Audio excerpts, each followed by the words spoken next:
Hello, I'm Vernon Billy, CEO of the California School Boards Association. Since March of this year, we all have been reeling from the impact of the coronavirus on our schools. This pandemic has truly shaken the fabric of our society and upended our entire school system in so many ways. I get it. So before I go any further, I want to commend you for your hard work and commitment you and your school leaders are demonstrating during this unprecedented time. I know it hasn't been easy. Sometimes there may be few obvious answers to the questions you face, but as your association, CSBA is committed to providing you with critical updates and tools that will help you navigate this crisis. You can find all of this information at www.csba.org/coronavirus.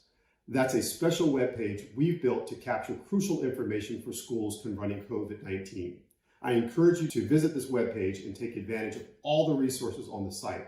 We update this page almost daily, and it can serve as a valuable source of information for you in your fight against COVID-19. In addition, we'll be doing webinars on important topics related to COVID-19 guidance from state and federal officials, as well as topics directly related to your governance responsibilities. These webinars will complement the information that we currently provide on CSBA's Online Learning Center, which also includes curriculum related to the pandemic. We have a lot to offer, but we want to hear from you as well. I encourage you to also use this webpage to share your experiences on how your district or county office is addressing the challenges related to this virus. CSBA will continue to work on your behalf as this crisis unfolds. The vital role your schools play in your communities has never been more apparent. I thank you for your leadership during this tumultuous period and pledge to support you and our students through this challenging period. Thank you again, be safe, and remember to practice good social distancing. Hello, everyone out there in the virtual world. I want to thank you for joining us here today at the California School Board Association COVID-19 webinar series premiere. I know it's a hectic time for everyone. There's so many demands and obligations that you're dealing with. So it means a lot that you're coming to CSBA, hopefully as a trusted source of information, so we can give you some of the resources you need to meet the challenges that you're facing on behalf of your schools and the students you serve. You just heard from our Chief Executive Officer and Executive Director, Vernon Billy. He has been out front about taking the issue of COVID-19 very seriously. You may know that at CSBA, we even closed our offices ahead of the state mandated stay-at-home orders, and that reflects Vernon's perception about the severity of this disease and how quickly and effectively we needed to respond. And that same idea is reflected in this webinar series, which we hope will provide you some of the answers you're looking for, a little bit more clarity about what's coming from the state and federal government, and give you some tools that you can use back at home in your community to help get us through this tough situation and weather the storm. Talk about some of the state and federal guidance that's going to be coming to you and that we will interpret to try to make sense of everything that's going on. The first person on deck is Dennis Myers. He heads the governmental relations team here at CSBA, and he will talk about some of the guidance and the laws that have been coming out state and federal. Great, thank you, Troy. Thank you everybody for tuning in. And what I want to just really start with is just some of the guidance and the executive orders that have come from the state, and then how you can track them. I'm just really going to focus in right now on the latest executive order. So this is the one that came out last Thursday night regarding the LCAP and physical education, mainly because this is the the latest one to come out. But after a lot of input into this, the governor issued this last week. Basically extends the LCAP process, which is a process that involves community engagement, the adoption of your LCAPs, with regard to how you're spending and resources towards the 8 state goals. Normally that is a July 1 deadline as you put your budget together. That deadline has been extended through December 15th of 2020.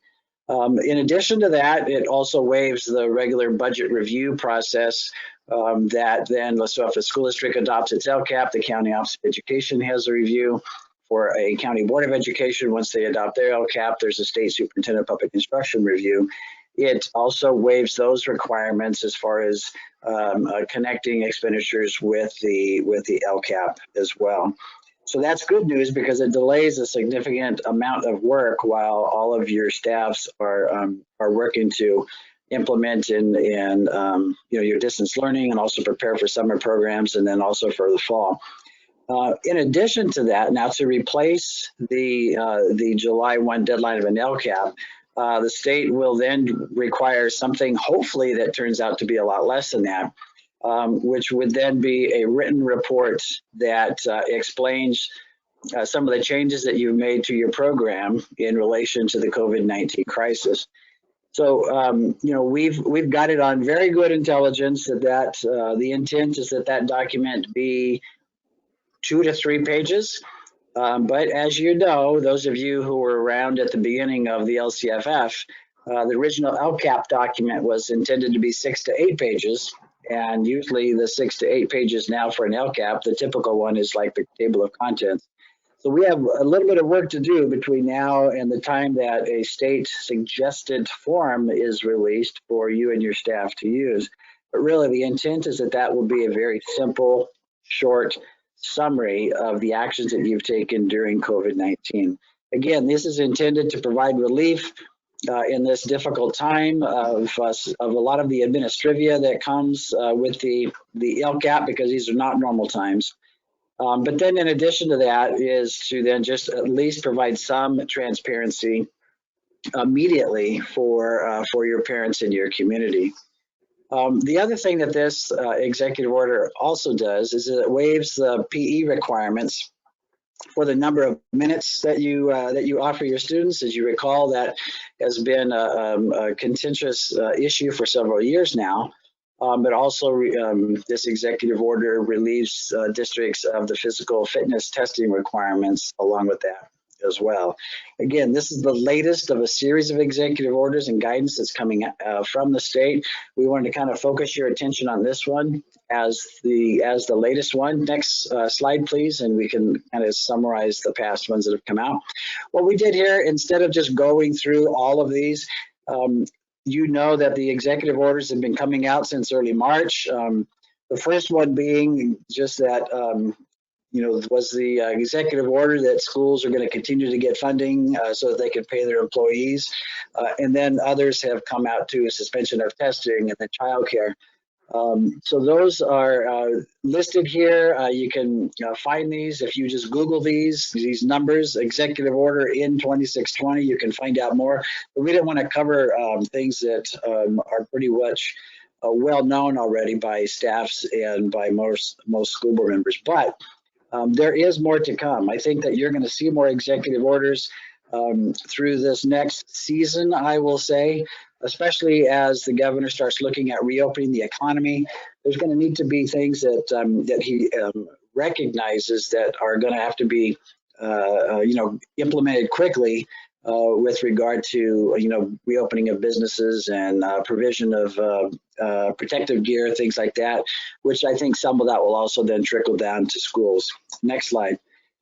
The last thing I wanted to do is just show you where the resources are. So you've already heard Troy talk about this, but I wanted to list this because this page here has the information if you want to track executive orders or guidance. It's a simple thing to do. You can do it daily if you want, or weekly. But if you really just go to our website, we will post all of the latest executive orders and guidance as well.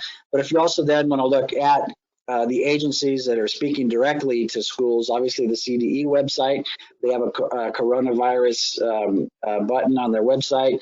Also the state website is very good because you also see a lot there from the State Department of Health and Human Services, which is also informative too, because a lot of those health directives are guiding the governor's thoughts on schools as well. And then we also just listed the federal government. Obviously, we have a lot to do with the U.S. Department of Education. The Department of Agriculture also handles the food service programs. And so we just provided those links as well for your reference. Again, we're always available to answer your questions, but I thought for those of you, many of you that we talked to have questions because you've already read the documents. So if you want to do that, we wanted to provide you with those resources. That's the end of my presentation, but I will be looking forward to your questions. We'll hand it back to Troy for the next segment. Thank you, Dennis. We appreciate that overview. Many of you know that the policy environment has changed dramatically in the past 2 months. In fact, I think all of you know that, or you wouldn't be here at this webinar. So we want to take it to our policy guru, our Assistant Executive Director for Policy and Governance Technology, Bob Turk, will talk about some of the implications for LEAs based on policy changes. Thanks, Troy. That's a lot of pressure calling me the guru, but I appreciate it. The first thing I really want to talk about is distance learning. I know that this is an issue that's of primary concern for parents and educators alike in this new environment that we find ourselves in. Really, at its core, distance learning is simply providing instruction to students who are off campus. Right? It can be a very powerful tool to supplement instruction or to help students achieve academically if it's used strategically. There are institutions and programs around the country that use distance learning as their primary method of delivering instruction. But when you haven't planned your curriculum around distance learning and you're suddenly thrust into it by a global pandemic that causes widespread school closure and results in stay-at-home orders, it's an entirely different entity to have to deal with. So what I want to talk a little bit about are some of the considerations that you need to be looking at as you develop distance learning programs midstream. So the first thing to remember is that while there's lots of ways of delivering distance learning materials, a real successful program starts with thoughtful content development. You're going to want to analyze where you were in your courses and looking at your content specifically. You want to see what you had planned out for the school year and what you can realistically achieve based on where you are now. It's not very practical to expect students to come out at the end of this year at the same level of learning that they would have without this interruption. So teachers specifically need to start looking at what content are they willing to sacrifice in light of the system that we are now facing. And when you're doing that, you want to make sure that you're considering both immediate goals for the school year as well as your long-term goals, because as we know, education is cumulative and it's not going to impact only this year, it'll go into next year and the year beyond as well. So the other thing that you want to look at in addition to the content you're delivering is how you're planning your lessons. Are you considering the social and emotional wellness of your students? Are you creating flexible schedules that allow the students to access the content whenever and however they're able to, with the understanding that while in the classroom we have a great deal of control over what's happening in this new world where students are learning from remote locations, there are a lot of factors that we can't control or even conceive of as we're developing this program. So you want to make sure you provide flexibility. That includes not having super strict guidelines on homework, for example, or attendance, and making sure that you set parameters that allow for some flexibility around attendance and participation and homework. And of course, along with that, you're going to have to look at revising your grading criteria to suit the new environment that's been created. Now, I know this is a hot topic for everybody, and we'll be talking about it a little bit later in the webinar. But for now, it's just important to learn as you're developing your program to make sure that you adjust for grading. Two other critically important components are making sure you establish regular and clear communication with parents, students, and teachers, and also providing the training and support that they need, especially for teachers. And this goes beyond just the technical support, but also thinking about making sure that there's time outside of the planned lessons so that parents and students can connect with their teachers, and providing a forum for teachers to connect with themselves and with their peers so that they can coordinate on lesson planning. So obviously, the way that we deliver the content is often as important as the content itself. Right now, a lot of the focus has been on technology and how are we going to serve students through the internet and using various technologies. But I think it's important that we remember that technology is not the only way that we can deliver this kind of content to our students.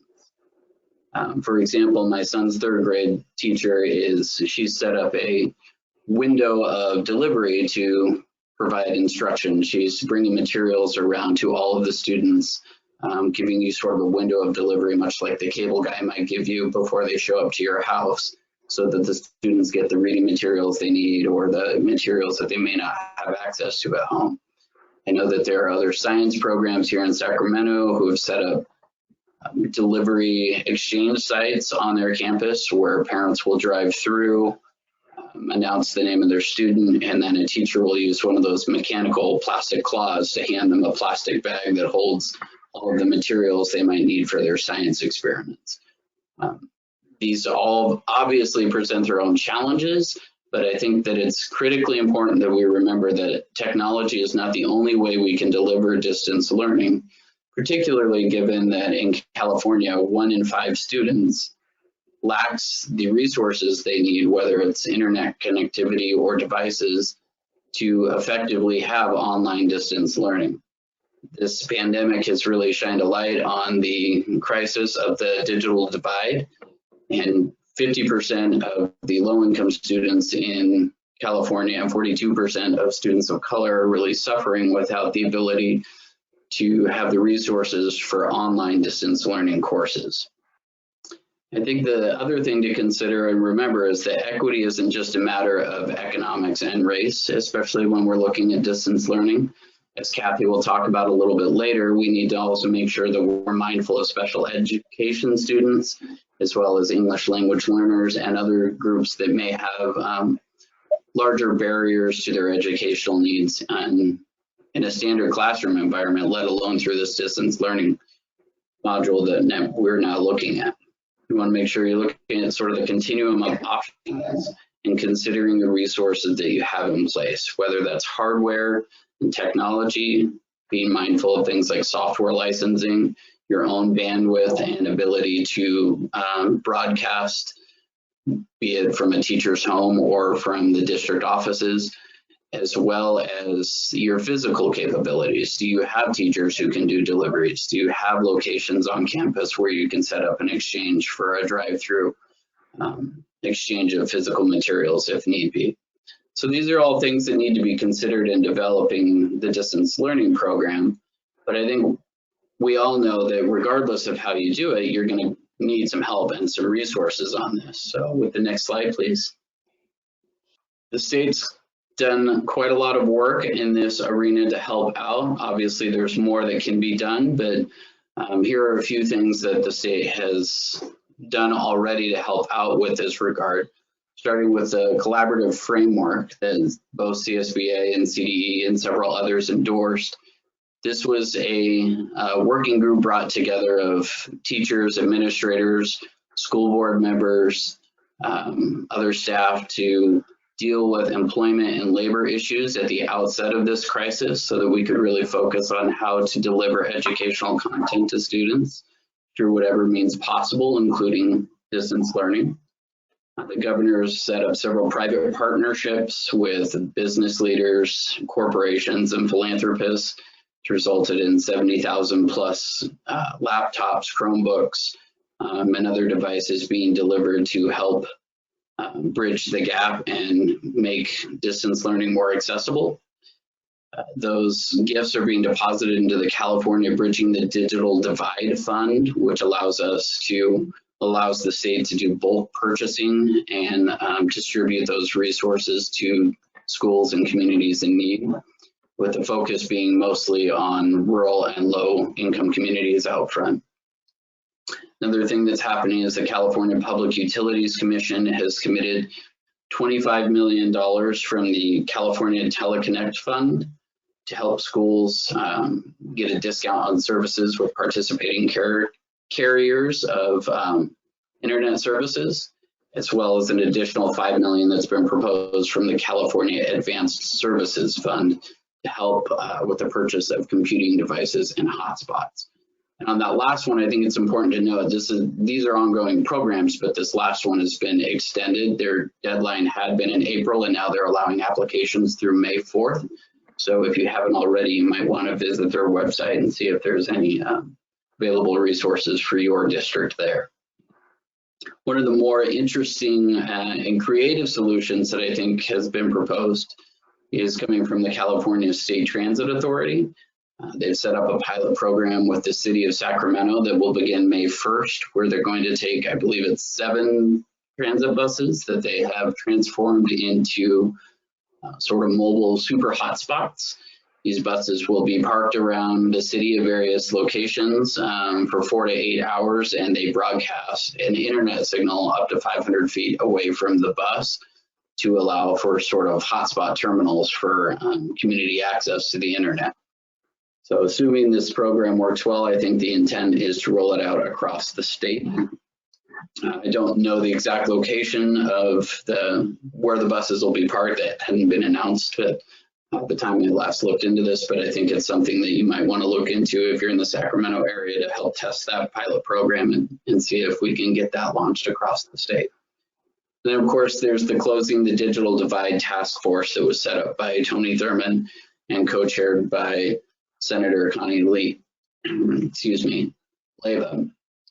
The intent of this is really to focus on closing that digital divide by highlighting the issue, helping to facilitate donations, and casting a bigger spotlight on all of those who can help out with bridging that gap for us. Next slide.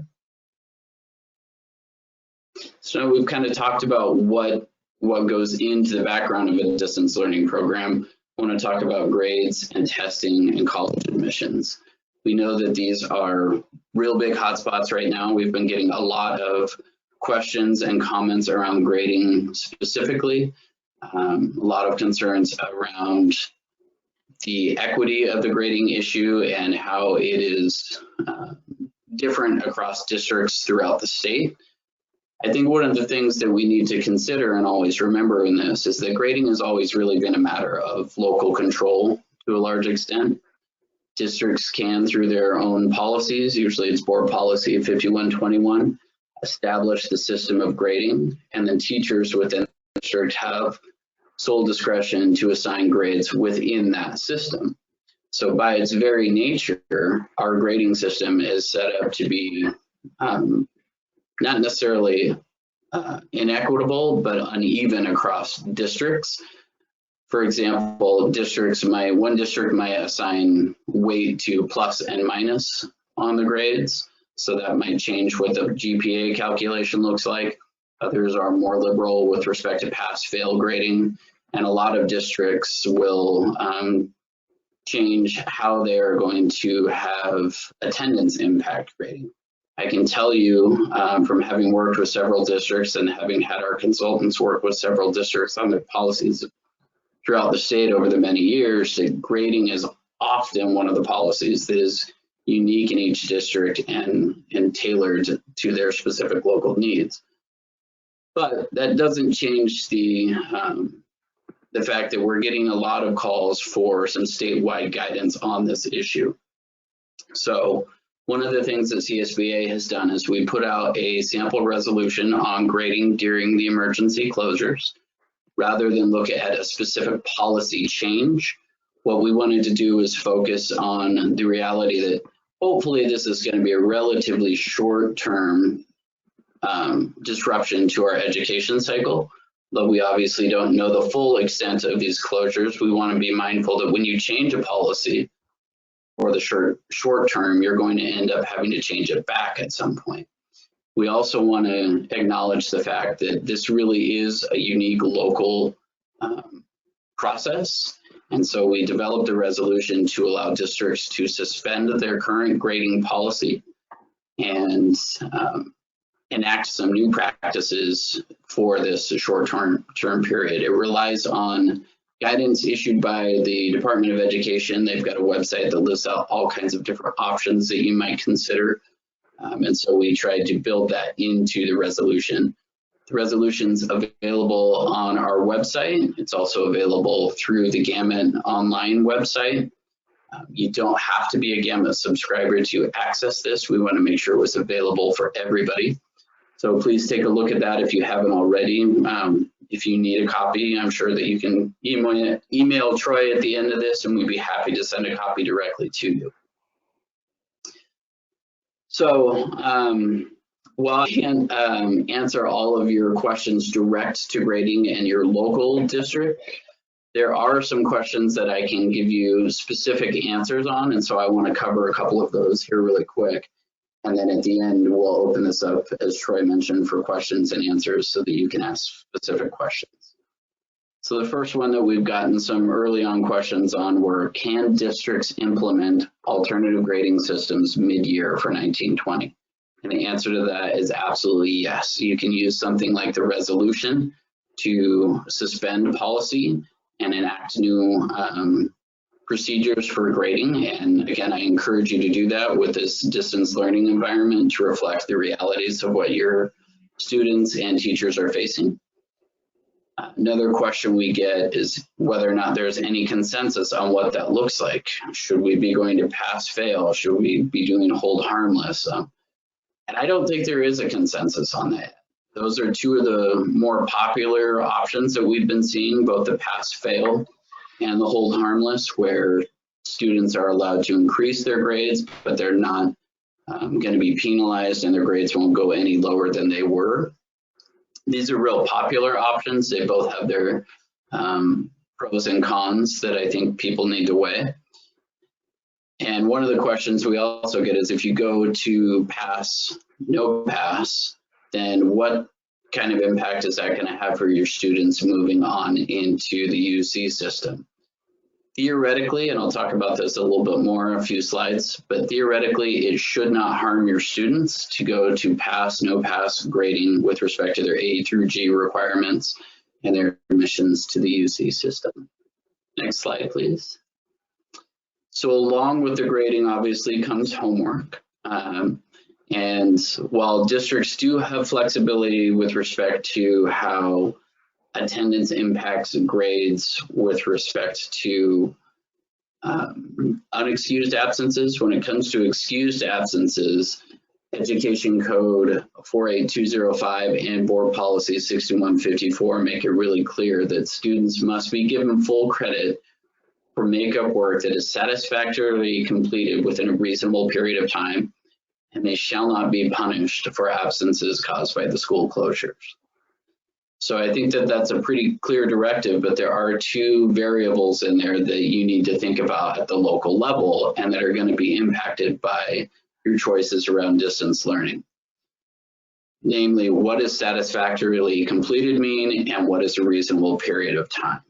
Again, these are local decisions that are often addressed in policy, but during this distance learning period, I think it's important that we have parameters that allow for some flexibility around that. Again, we don't have control over what happens in a student's home, so you may have a very structured classroom, but once they're at home and they're trying to navigate this world of distance learning, even if they can get the content and they have the technology or the ability to access whatever course of work you're putting on, there could be a lot of other variables and factors going on in their home that interfere with their ability to succinctly and timely submit homework and whatnot. So we want to make sure that we're giving them flexibility around that without punishing them.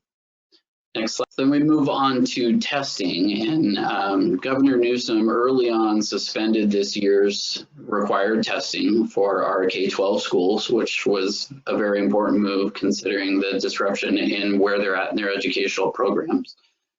And SATs and ACT testing has also been suspended widely across the state. I know that both SAT and ACTs are looking at whether or not they can deliver some sort of home testing program That in and of itself is going to create certain equity issues in terms of access. It also potentially opens the door for potential cheating scandals and the like. So we'll have to stay tuned and see what that looks like, because I don't think they've come down with any decisions or methods for that at this time. So all of this, the grading and the testing, is going to impact college admissions, especially for our students moving forward from their junior year. Really more seniors will be affected, but also the juniors and sophomores in particular. The UC system and our California State universities have all made it very clear that they are going to alter their admissions process so that students are not harmed by this. They will now accept credit and no credit grading for A through G courses that are completed in 2020 by any students. It doesn't only have to be juniors or seniors. Any students completing an A through G requirement in this period are not going to be punished if it's graded pass, no pass. SATs, ACTs, again, having been canceled, the UCs and the California State University system have both made it clear that they are going to suspend the requirement for these tests for college admissions. They join a group of about 51, last time I counted, 51 different universities and colleges across the country who have taken that same approach to suspending the requirement.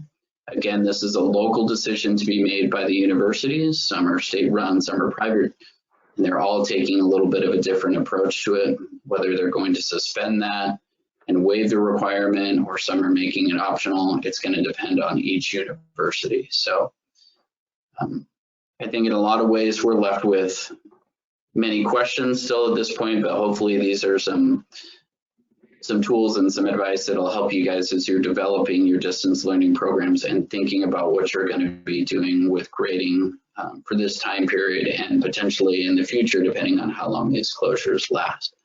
So with that, I will turn this over to Kathy Miola, our General Counsel and the Director of the Education Legal Alliance. And Kathy will be talking to you a little bit more about special education needs. Thank you, Bob. It's good to see you. Yes, I'll be talking to you about special education services for students with disabilities during this period of school closure. Next slide, please.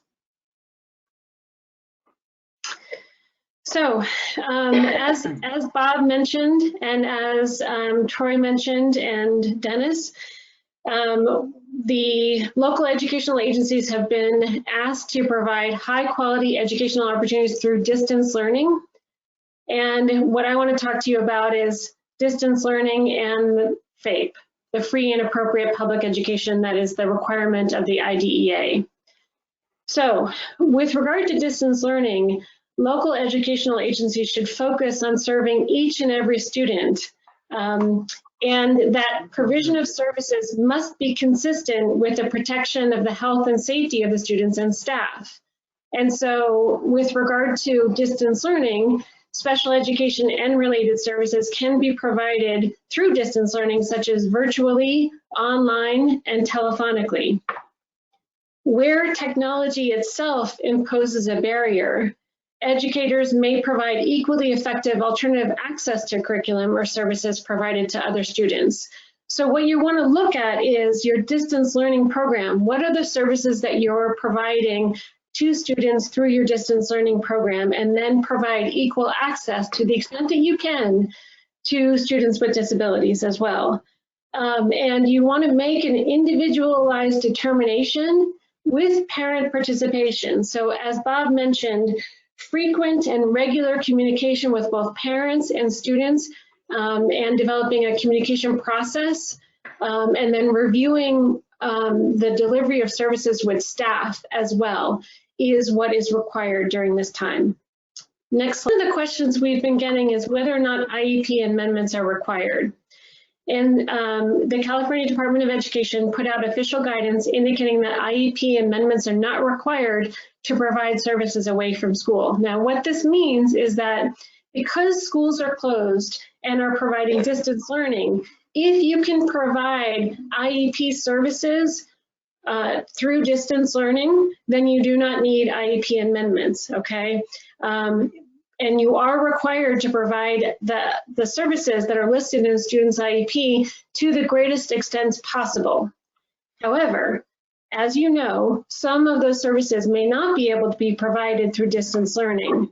And in that situation, when the services need to change, then there needs to be an IEP amendment. Now, you can do an IEP amendment through different ways. You can do it through a local educational agency convening an IEP meeting through Zoom or telephone if the parents have that type of access. Or you may propose an IEP amendment without a team meeting if, again, a change in services is necessary to address unique circumstances related to the alternative setting. And then if you are providing an IEP amendment, please keep in mind that consent is required. And we'll talk about consent in more detail in one more slide. One of the questions that we've also been getting is whether or not local educational agencies are prohibited from providing in-home services to students. And the answer is no, the schools are not prohibited from providing in-home services, and the reason is because they're considered essential workers. However, school districts need to keep in mind that those services need to be provided with the health and safety of both the essential worker and the parents and students that the services are being provided to. And the CDE has told local educational agencies to keep in mind that many disability-related modifications and services may be effectively provided online, such as extensions for time or assignments, videos with accurate captioning or embedded sign language, accessible reading materials, and many speech and language services can be provided through video conferencing. Please also keep in mind that CDE is recommending that local educational agencies continue payment to non-public schools and non-public agencies. And so to the extent that you have spots that are reserved for students, you want those spots to be available when school resumes. And so CDE is recommending continued payment. I mentioned consent earlier when you're talking about an IEP amendment. The law is very clear that consent requires the parent to understand and agree in writing. Verbal consent alone is not sufficient. So what do we do during this period of distance learning and school closure? Well, staff can accept electronic signatures or an email from a parent confirming that they consent to an amendment in IEP, or to prior written notice. What is prior written notice? Prior written notice is a document. It's actually a letter, and it's a legal requirement in IEPs pursuant to the IDEA that if school districts either propose or refuse to initiate or change a service or an educational placement, they are required to provide prior written notice of that proposal or that refusal to initiate. And so if you are providing the parent with an IEP amendment, or you're providing the parent with a prior written notice about a proposed to change or refusal to initiate services, you can accept the parent's consent about that change through electronic signatures or through an email. Electronic signatures can be done through HelloSign, DocuSign, Adobe Sign, as well as scanned copies or photographs of signed signature pages. If a parent has sent you an email indicating that they do agree and consent to services or a change in services, please keep that email as part of the student's file so that you have documentation with regard to that consent. If you're unable to reach an agreement, then staff is required to send a prior written notice informing the student's parents of their right to object to the proposal and seek alternative dispute resolution. As you may know, the Office of Administrative Hearings is the agency that handles dispute resolutions, and they have recently moved all of their services, that is mediation, pre-hearing conferences, and hearings online. At that webpage that Troy showed you earlier with regard to our COVID-19 resources, there is a summary of the changes that the Office of Administrative Hearings has implemented. So another thing that we need to be thinking about is once school resumes, whether that's this year through the extended school year, that is summer school, or the 2020-2021 school year. Once school resumes, local educational agencies should make individualized determinations in collaboration with the student's IEP team as to whether a student needs compensatory education and services to handle regression or recruitment. So one of the ways that school districts handle regression recruitment analysis is when students return from summer break. Obviously, all students regress in some manner, right? And special education students are provided compensatory education for the amount of regression that goes beyond the typically developing peer. One of the open questions right now is whether or not when school resumes, the school districts will be able to use this regression recruitment model, or whether they're going to have to be providing compensatory services for all of the missed services that happened during this distance learning or school closure period. And again, that is an open question that's happening right now. My colleague, Erica Hoffman, who we'll be talking to next, will be talking to you about some of the federal advocacy efforts that we have made as CSBA to protect school districts to the extent possible with regard to these federal laws. Next slide, please. One more topic that I wanted to talk to you about was childcare guidance. Dennis referenced the Executive Order number N45-20, which actually talked about this childcare guidance. Next slide, please. So this guidance that came out with from the governor's office talked about childcare services for essential workers. And this guidance indicated that children of essential workers may enroll in subsidized childcare. So to the extent that local educational agencies have either daycare provisions or daycare provider that's on their campus or on their website, this would apply. Or if you have special education students that need childcare or need spots in daycare, this guidance may apply.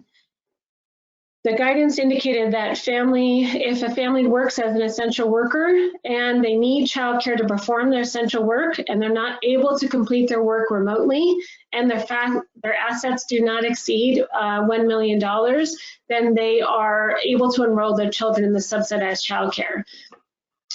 Please keep in mind that childcare centers are held harmless through this executive order, and they can rely upon a parent self-certifying through enrollment that they meet these criteria that are part of the executive order, as well as the fact that electronic signatures are allowed as well.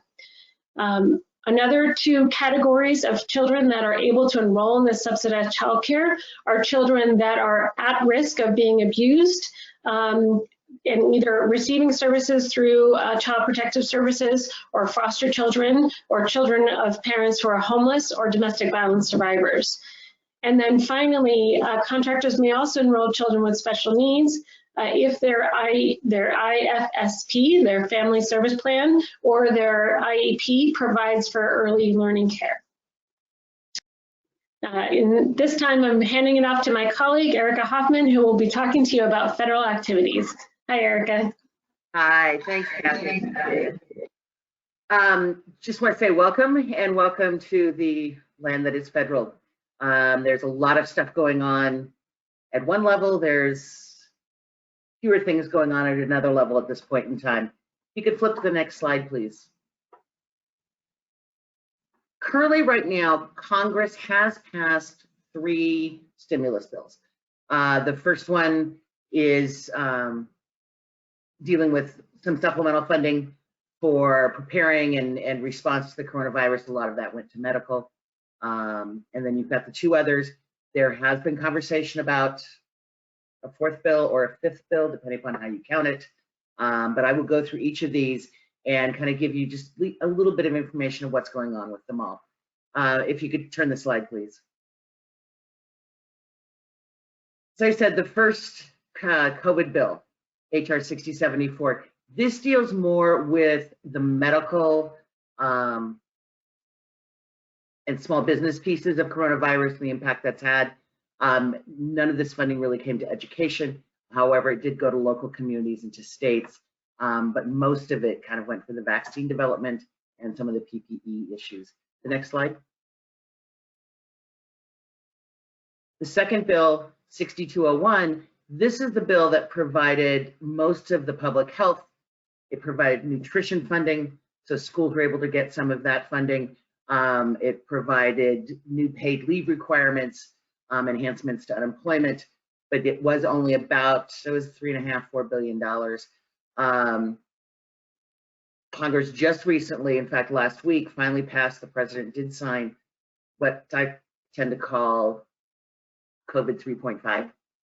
Because the money, it was about $484 billion that went strictly for paycheck protection and to backfill because some of the small business issues, because those have run out of money very, very quickly. If you could go to the next slide, please. HR 748, this was the big $1 trillion CARES Act, the Coronavirus Aid, Relief, and Economic Security Act, and this is the bill that provides funding for K-12 education. They did establish the Education Stabilization Fund. It has 3 basic accounts. It has one for the governor's flexibility, it has one for K-12, and then it has a higher education account. The governor's education or emergency education relief fund, the GEAR fund, application for that has gone out. My understanding is that the administration is currently filling that application out. It is a streamlined application process. The funding for this is based on 60% of the relative population of individuals aged 5 to 24, and then 40% is on the basis of the relative total population. So it's kind of an odd formula, but there is funding for California. Total is about $3 billion. This is to be used by governors to provide LEAs, higher education institutions, early ed programs, child care entities, to provide them flexible funding for those that were hit really, really hard by the emergency. We have asked that this remain very, very flexible at the local level so that you can decide how best to use it. The governor has not made public yet what his formula for this is going to be or how it's going to be distributed, but it is something we are keeping a very close eye on. This explains what the other 2 pots of money are. I'm going to go to number 3, which is at the bottom. And this is the higher ed fund. It was about $14 billion. Higher education has received this funding, and they are using it to further their needs with regards to distance learning, that sort of thing. The elementary and secondary education relief fund, the second pot of money out of the CARES Act, this is the big pot for K-12 education. And the application for this was made available last week. The Department of Education, the State Board of Education are currently reviewing it. Hopefully they will have this filled out shortly. This is funding that will go to school districts based upon the Title I funding formula. 90% of the funds that are distributed to the state must go to LEAs. In California, we're expected to get just over about $1.6 billion, which means 90% of that is about $1.4 billion, which will go to K-12 education, to LEAs under the Title I formula. So this is actually very good money. Unfortunately, it's not nearly what we received a number of years ago for the American Relief and Recovery Act, for those of us that have been around a while. Education got about $100 million out of it. This is only about 100 billion out of it. This is only about 13.4 billion. But at this point, I think we're all in a place that anything will help, especially when it comes to distance learning, the cost for IDEA. You could also use these funds for emergency initiatives, for Perkins, which is your CTE programs, and for McKinney-Vento, which is your homeless education programs. Hopefully within the next 15–20 days, this money will start coming down to California. The Secretary of Education has said that as soon as they get the application, they are hoping to be able to turn those applications around within 3 days with monies going to the state. Excuse me. There is funding set aside in this for state administration and for state reserve programs. Basically, those things that the state believes that districts need some more help on. So hopefully we can have some influence with the Department of Education, potentially using this to further distance learning needs and technology needs for school districts as one of the components that could be done. There's a couple of other things I did want to mention to you. One being there is a push currently in Congress to include within the next big COVID bill funding from the E-rate program, or for the E-rate program, about $2 billion. So CSBA is pushing that. There was legislation introduced by Representative Meng out of New York. We did submit, under our federal partnership with ACSA, CSBA did submit a letter in support of this, and it is being given to the whole congressional delegation for California. One of the things that Catherine Mila mentioned in her proposal was what CSBA has been working on as far as waivers under IDEA and how those potentially could be included within the next COVID relief bill. As you know, under one of the components under the CARES Act was that the Secretary of Education had to put together within 30 days, which is coming up here very shortly, a list of potential waivers that would be necessary and needed by school districts. And these are waivers that would need congressional approval. CSBA did submit information to the Secretary's office of waivers we would like to see, many of them surrounding special education, but specifically one of the big ones is, and that we've also gotten other state and national organizations in support of, is holding school districts harmless at a level for the issue of FAPE, and making sure that as long as districts did put in a good faith effort, that they would not be pulled into court or sued on the issue of not providing FAPE during school closure. Fair and appropriate public education is an issue for special education students, and it's an issue for all students. And as you all know, you're making your best efforts possible. So what we're trying to do is to get the standard for that to be a good faith effort, which hopefully would then provide some relief to school districts. We've also put in some language with regards to the Part C exams, or Part C extension of services, currently right now under federal law. Part C, which serves basically birth to 3, education then gets kids at 3 years of age, and then we put them under Part B, which then becomes an IEP for a student. But timing and the fact that schools aren't in session now and dealing with regional centers, the burden of that, making sure that doesn't fall solely on schools, and that hopefully regional centers can continue the services until schools are back in session. So those are some of the issues that we're looking at.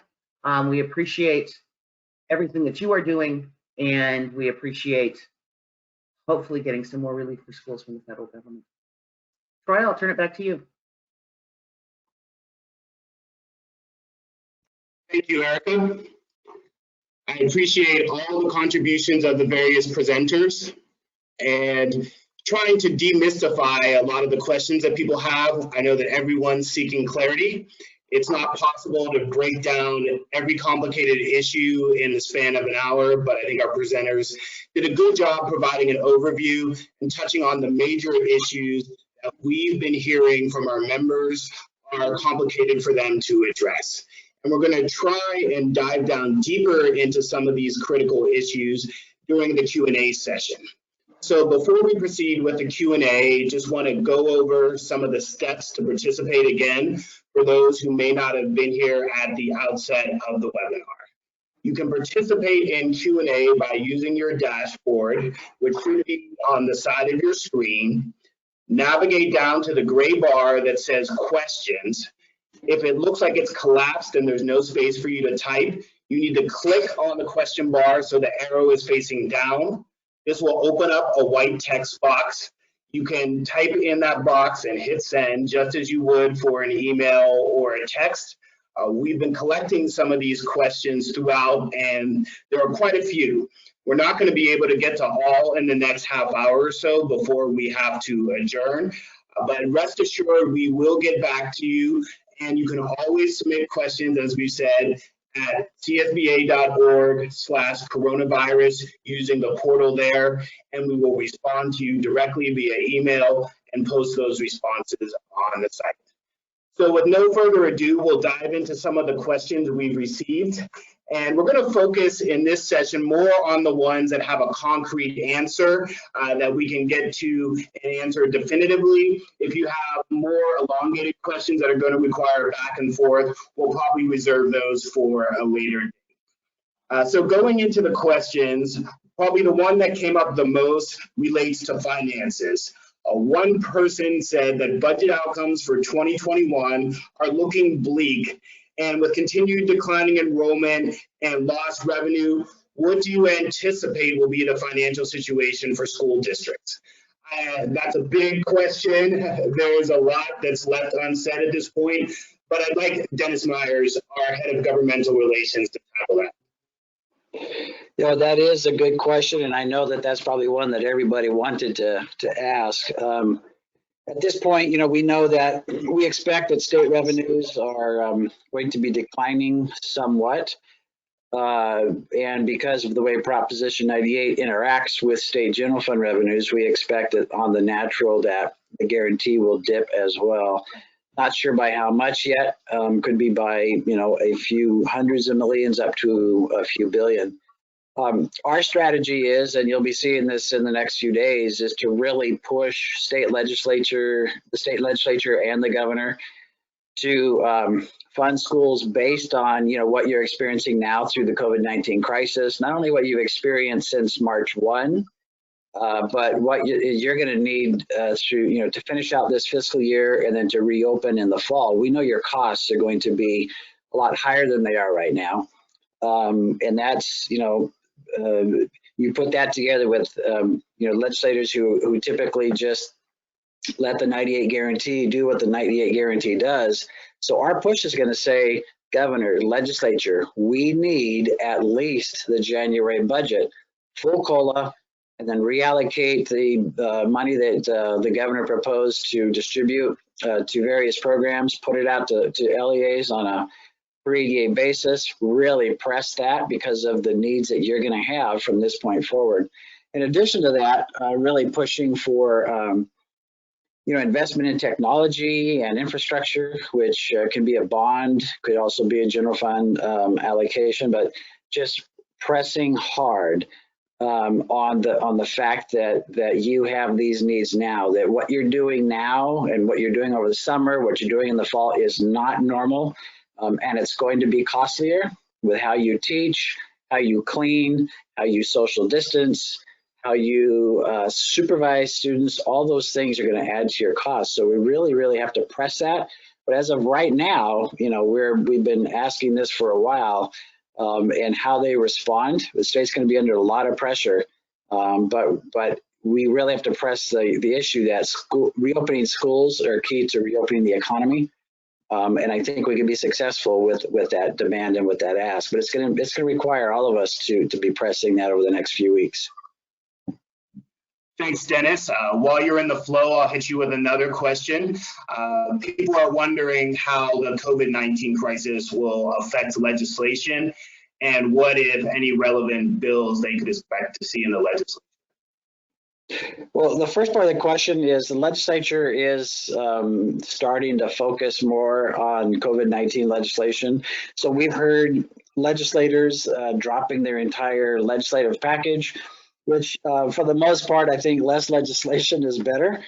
But to get them to really focus on COVID-19 budget issues, there's also another issue that many folks have kind of forgotten about, and that is wildfires too. So they're really trying to focus on what are the needs for these crises that we are in and that we expect in the fall as far as budget allocations and things like that.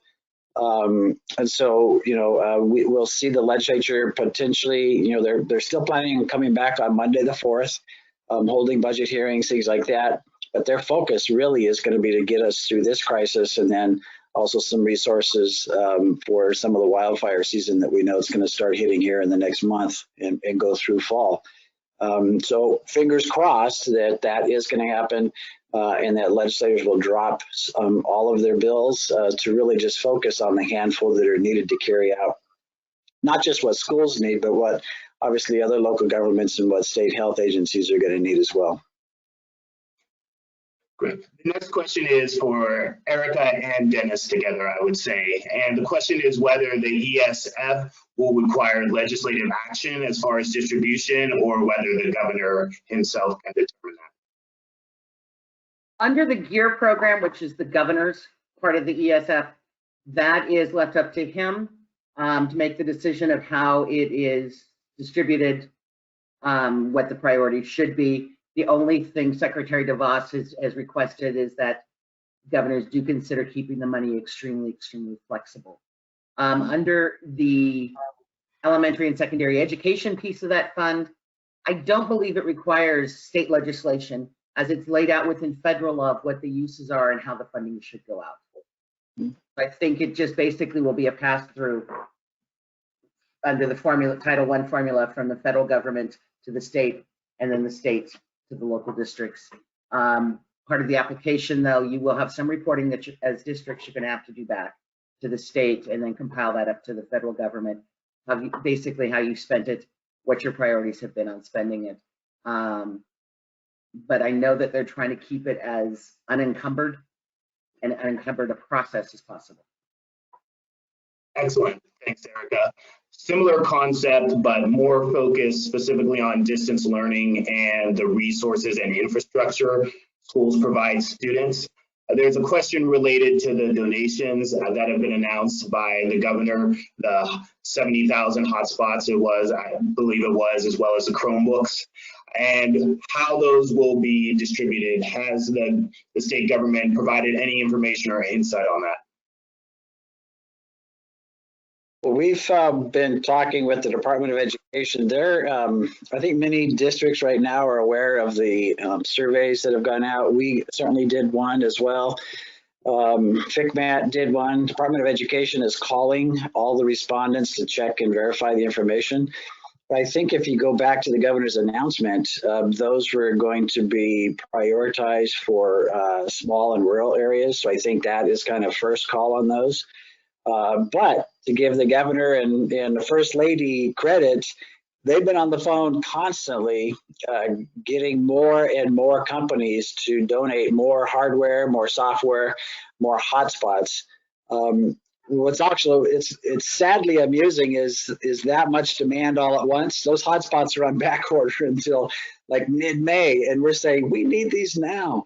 But I think the initial intent was small and rurals, but we've been pressing the governor and the Department of Education to know that the need is not just small and rurals, the need also is in the middle of some of the urban and suburban areas where families just can't afford internet access. We also know that a lot of districts have been providing the best they can, a lot of hotspots as well. So stay tuned on that.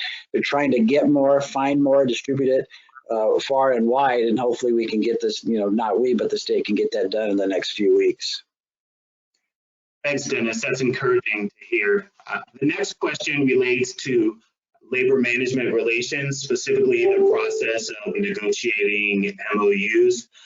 The one person who wrote in, well, several people wrote about this, but one questioner mentioned that the process was difficult, and they were wondering what experiences we've been hearing from throughout the state, and if there's any advice or guidelines we could share for best practices in terms of negotiating MOUs. Catherine, would you answer that? Sure. It can, it's sort of similar to the conversation you're going to have about special education as well, and that is constant communication. So the districts that I have represented in the past that have had good relationships with their unions, and so that when an MOU needs to be negotiated, or when an issue like this comes up where you need to speak to your bargaining units, you have to have established a pattern of constant communication when you don't have these crises that are up and in place. And so it is about relationships. It's about trying to see if you can bridge the divide to the best extent that you can. So that's my advice in terms of trying to reach those MOUs, is having a good relationship to the extent that you possibly can, and that comes with communication. That is transparency and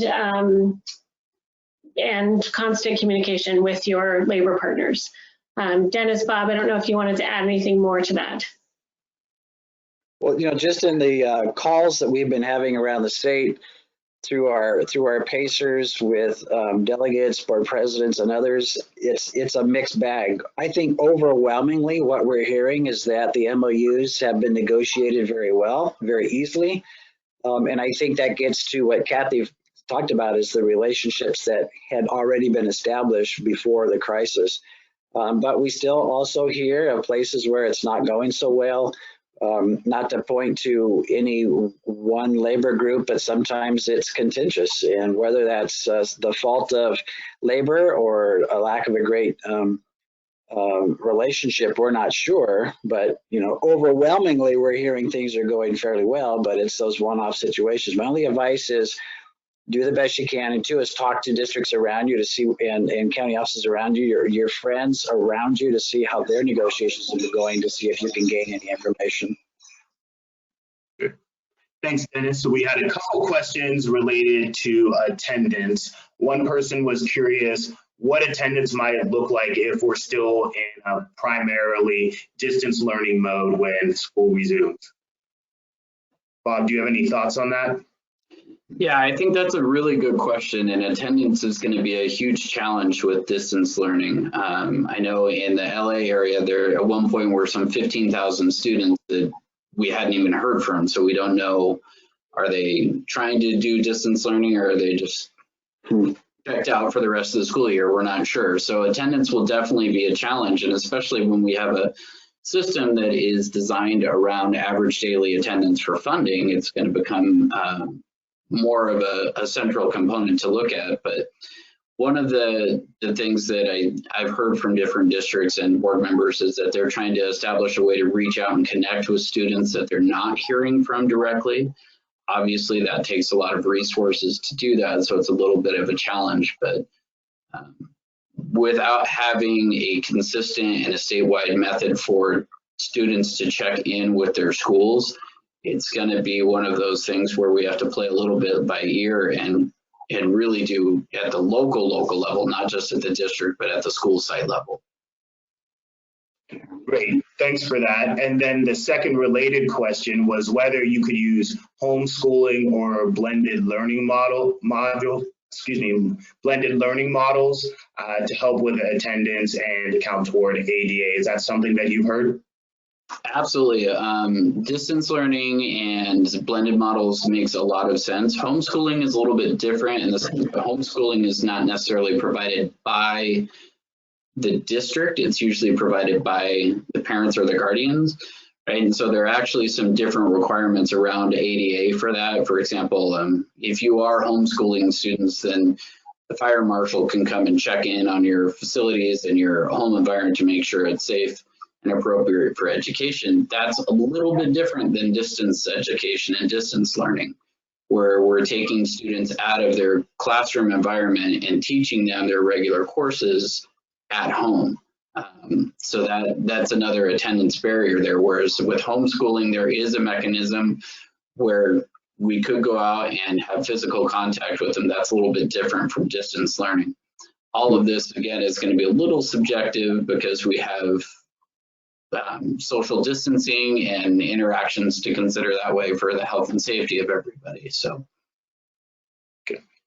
we have another question from a member who wants to know if there's any guidance or advice for supporting students who are especially vulnerable in the home. This particular questioner referenced the issue in the context of LGBTQ students, but I think that applies to students in a variety of contexts who may be subject to abuse or who are in situations of extreme poverty and don't have their usual outlets or escapes.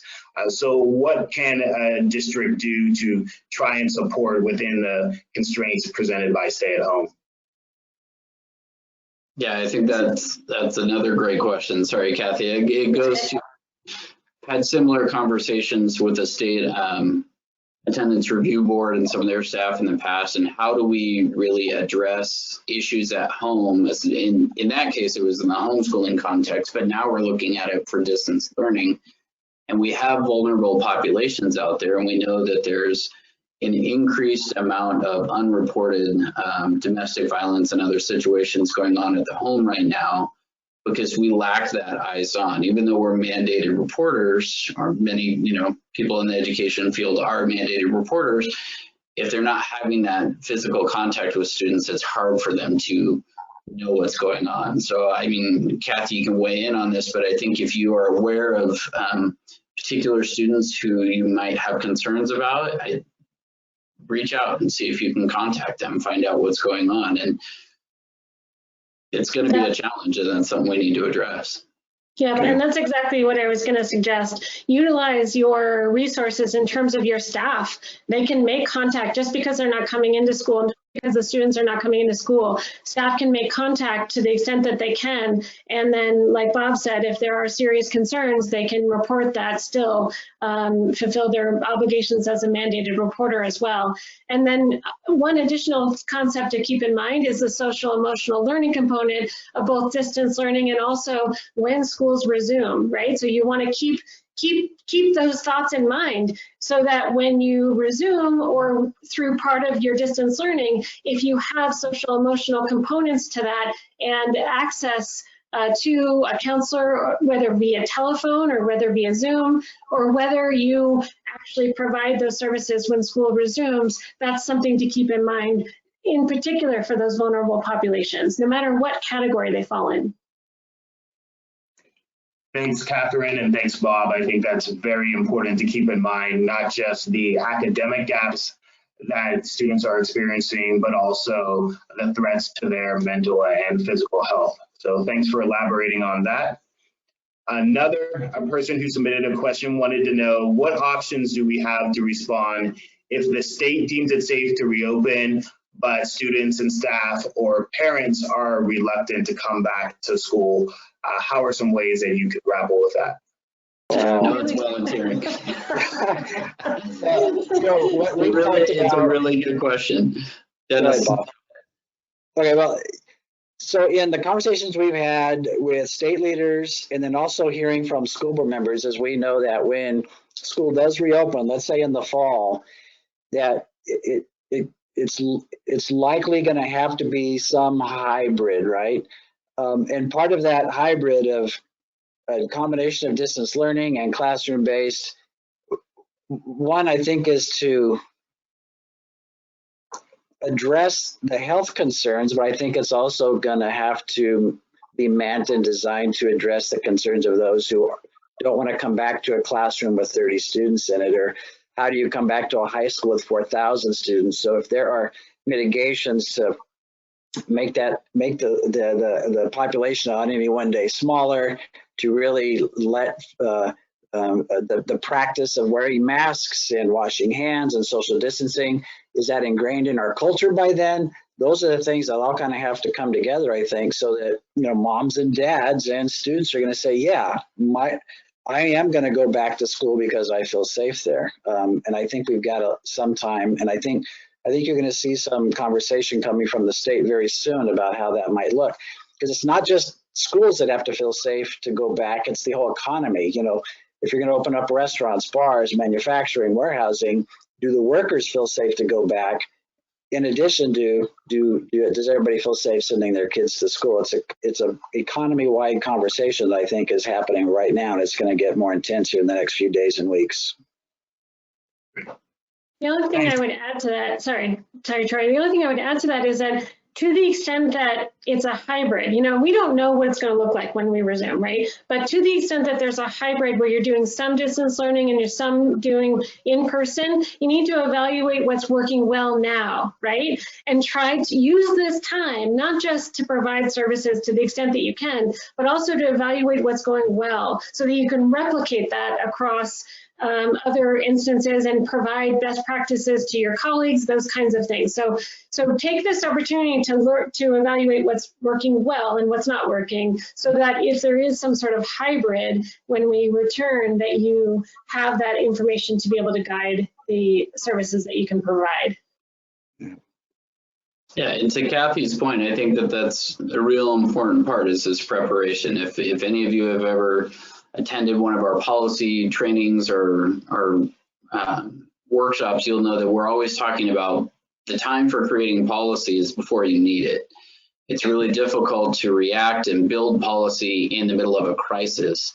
And so take this time to look at that right now. We're going to be looking at that going forward. What policies might you need in place, and what procedures might you look in place for the reopening, and the very likely possibility that we would reopen and then have an outbreak and reclose again, right? This isn't our only emergency. We've seen it with wildfires and whatnot. So this is an opportunity for us to take a look at that and be prepared for the next round.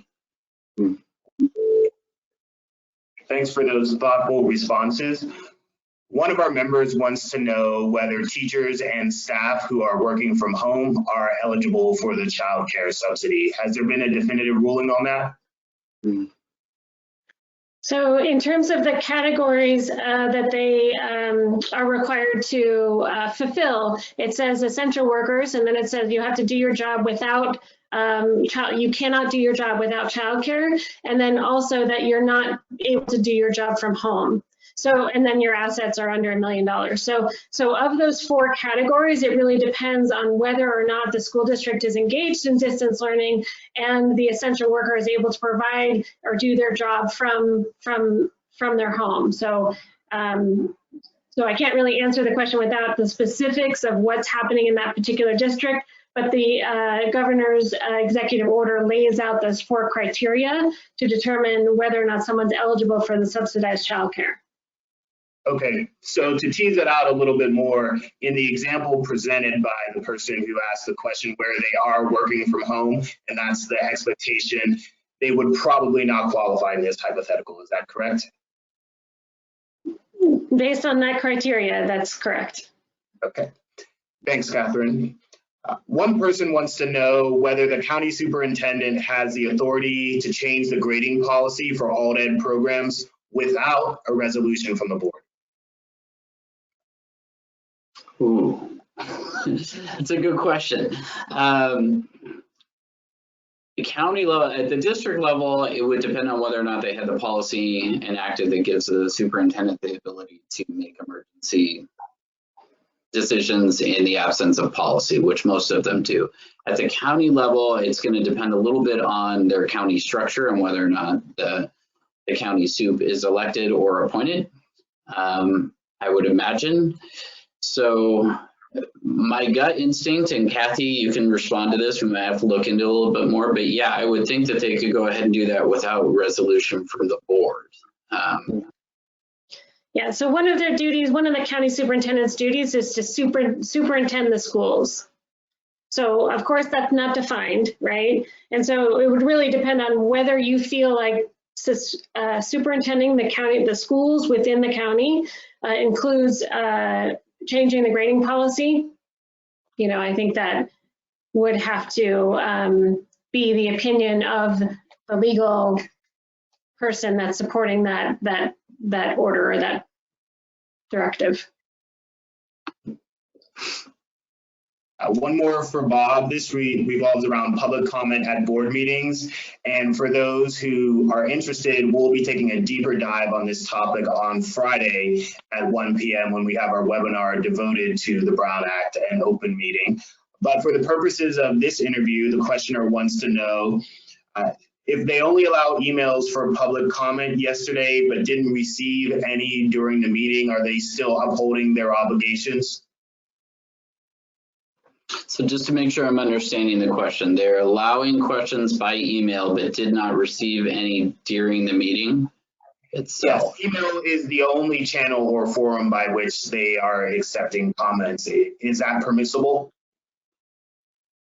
I think it would depend a little bit on how it's being facilitated. If the emails, Because the public comments are intended to be made during the meeting itself. And so if the email is coming in after the meeting, obviously it makes it real hard to respond to that. So if you're going to use emails as your means of doing public comments, you would probably want to have a dedicated staff person who's checking that email actively in real time during the meeting, much like Troy's responding to these questions now, and having a way to relay those questions to the board so that they can respond to them, or to put them out there for public comment.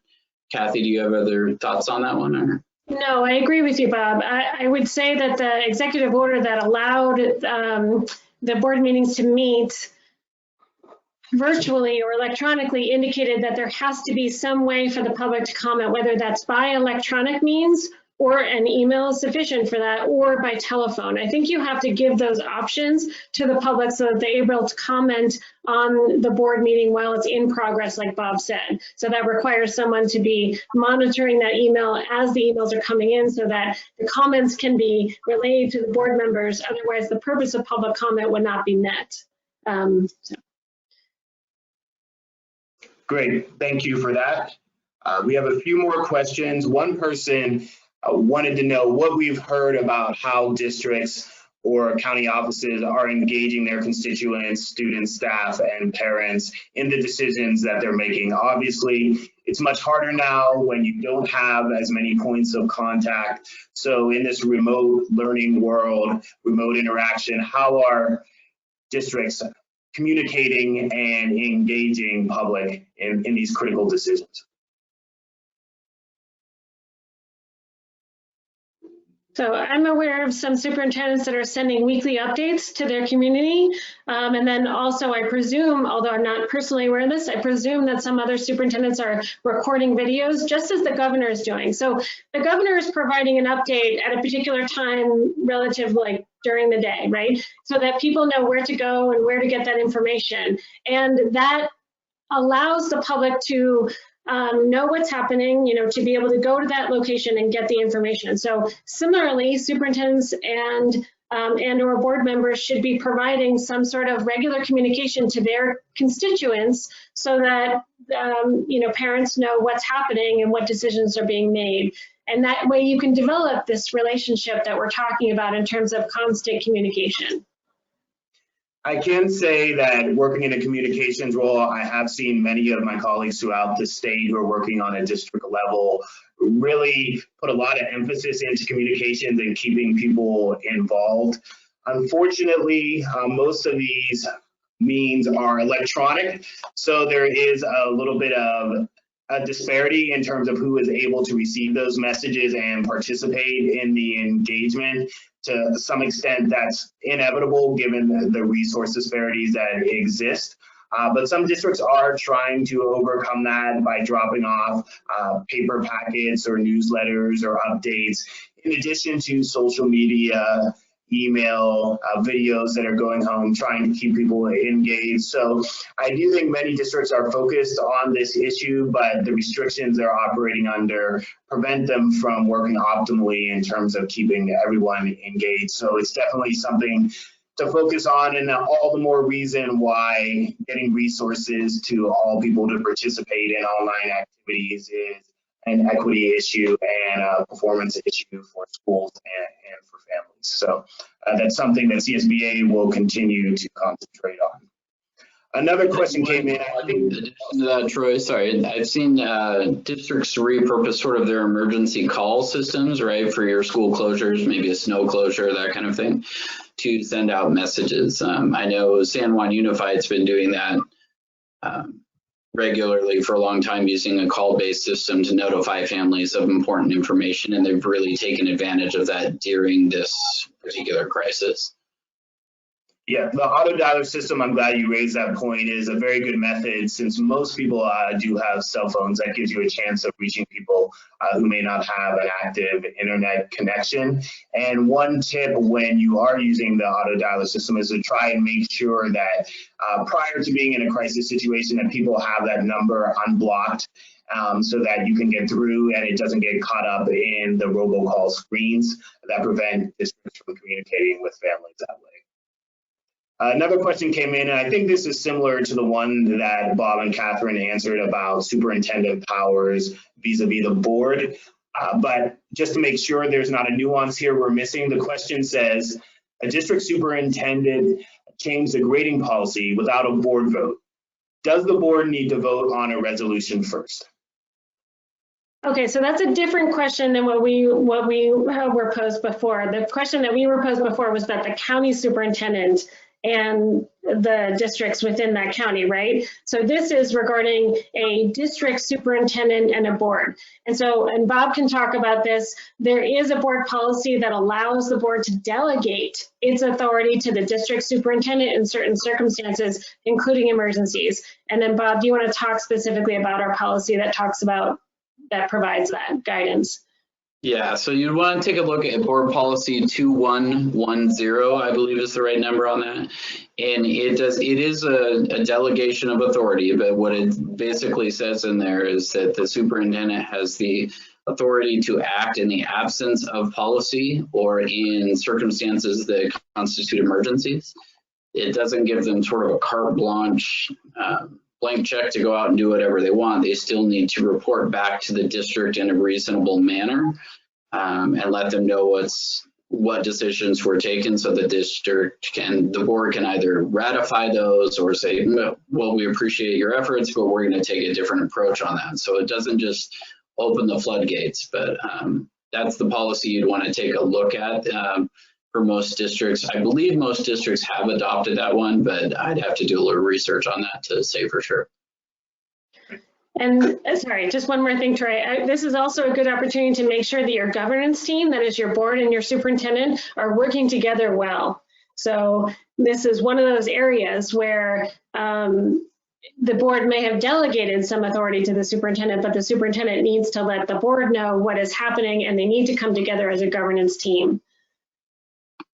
And one more point to that I'll throw out there is, in light of this digital world and the suspension of some of the requirements around the Brown Acts, having that collaboration with your governance team, you still need to be wary of sort of the serial meeting aspect. While we've suspended a lot of parts of the Brown Act, we still want the intent there, and we want to make sure that we're avoiding unofficial meetings or serial communication. So that communication with your governance team should be done through meetings or appropriate channels where you don't have a serial meeting with board members. Yes, and I think that's one of the reasons why we have a webinar coming up on this very topic, to do that deep dive into it, right, Troy? Absolutely, and we're going to get to that in a moment. That's a perfect segue because the time for the question and answer session has ended. So I'll just reiterate one more time if we didn't get to your question, and we hit almost all of them, but if we did miss you, we're taking a log of that. We'll get back to you, and you also have other opportunities to submit questions in the future, either directly to staff or through our webpage at csba.org/coronavirus. Next slide, please. As I mentioned earlier, this was simply the first installment of a series we have that will take deep dives into some of the most pressing issues related to COVID-19 and school district response. This, of course, was related to the state and federal guidance. This Friday at 1 p.m., we'll talk about open board meetings. Then the following Friday, we will talk about bridging the digital divide and how you can provide resources for your students so they can take part in the instruction that's occurring online. We are also talking about special education. We touched on that today, and the way in which special education has changed during this period of school closure and some of the concerns related to compliance, liability, and so forth. We'll dive into those on May 13th. And then the following week, we are going to look at student mental and physical health, another issue that we examined today. How can you support students from afar during a time when you don't have this personal contact, but they may actually be in greater jeopardy because of their personal situations than they would be during a normal time when schools are open. These are just some of the issues that we're going to be addressing. There'll be more webinars beyond the 5 that we've outlined here, but these are the subjects that we heard based on your input again and again that you wanted information and insight on quickly, and thus those are the first topics that we're addressing in the series. Before we leave, we just want to make sure that you know that there's one-stop shopping for all CSBA produced information related to COVID-19. And it's not just information that we've generated internally. We have resources from our other partner or sister agencies here in California, from the California Department of Education, the Department of Public Health, the Governor's Office, of course, the legislature, and then on a federal level from the Department of Education, the CDC, and other agencies that are really engaged in the response to this crisis. You can find tips on topics like distance learning, on engaging parents, their resources, their surveys, and there's a place for you to submit questions. So if you're wondering if there's something you need to know and you're uncertain where it is, this is the place to go, csba.org/coronavirus. Have further questions about this event or anything related to CSBA, please feel free to email me at tflint@csba.org. If I can answer your question, I will rope in one of the panelists or one of my other colleagues to try and provide you the information you need. Thank you for spending an hour and a half of your time with us. I know it's very valuable in this hectic period, and we appreciate that. And we're going to continue providing you information. If you know someone who wasn't able to partake in today's event, or you just want to watch it again, we will make both the PowerPoint deck and the recording available on the coronavirus website that we're operating. And we will link to that in the weekly blast that we send every Wednesday to members. So with that, we will bid you adieu and hopefully see you on Friday.